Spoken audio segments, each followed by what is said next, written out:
Hello, everyone. This is a continuing series on new bills that became law this year, 2022.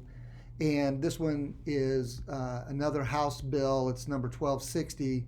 There's a ton of stuff in this bill that seems like it's totally unrelated to one another, but it is related under this one bill. And they cleaned up a lot of things. I'm trying to just pull out a couple bullet points for you that are most relevant to my clients, investors, and just property owners in general, and leave the rest of it. Take a look at it, but there's a lot in there that doesn't really make a lot of sense for the normal investor. It deals with utilities and that kind of a thing, not the kind that we dealt with earlier. But this is real key. So House Bill 1260. First thing, again on electronics, provides that a county assessor shall provide electronic access to property record cards on the county's official internet website. Now, we look up property cards on people all the time to verify ownership, a little bit of a legal description, valuation, tax values, whether they're current, and that kind of a thing. And it's real important to keep your tax records up to date. And we're always doing that when we look at an LLC or we're filing suit on behalf of someone. You got to verify who's the correct owner. So a lot of it is online. This is now making it a requirement.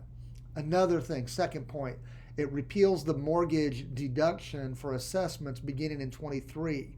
So right now you can get a mortgage deduction on your tax return, but they're going to take that away. They're going to replace it with the homestead deduction, and increasing that deduction from $45,000 up to $48,000. It's not a big bump, but I'm sure the math is a little bit correlated for whatever reason. But that's what they did there, again, beginning in January of 2023.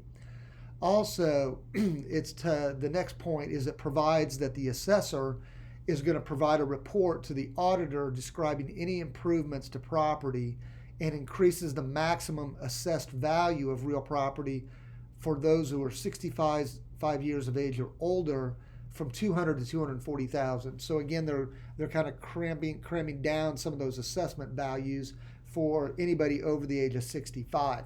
I'm getting closer by the minute, so it's interesting to see that true. Also, for purposes of appeals, tax appeals, and I know a lot of you do a tax appeals on your own or you hire somebody to do it, it defines the term taxpayer for procedures for review and appeal and correction of errors. It modifies the burden of proof standard in an appeal in an important way. So if an assessment is last determined by the assessing official, it's presumed to equal a property's true tax value until rebutted by evidence of the parties. So basically the government is saying if we assessed it, we're presuming that our assessment is correct. You, as a taxpayer, are going to have to rebut that presumption with evidence. Of course, so it's just like a normal litigation, but basically determining who has the burden of proof and who has to rebut the presumption. So the government is presumed to be right. No surprise there. We have to rebut that presumption by competent evidence. Okay, so that's a very key issue.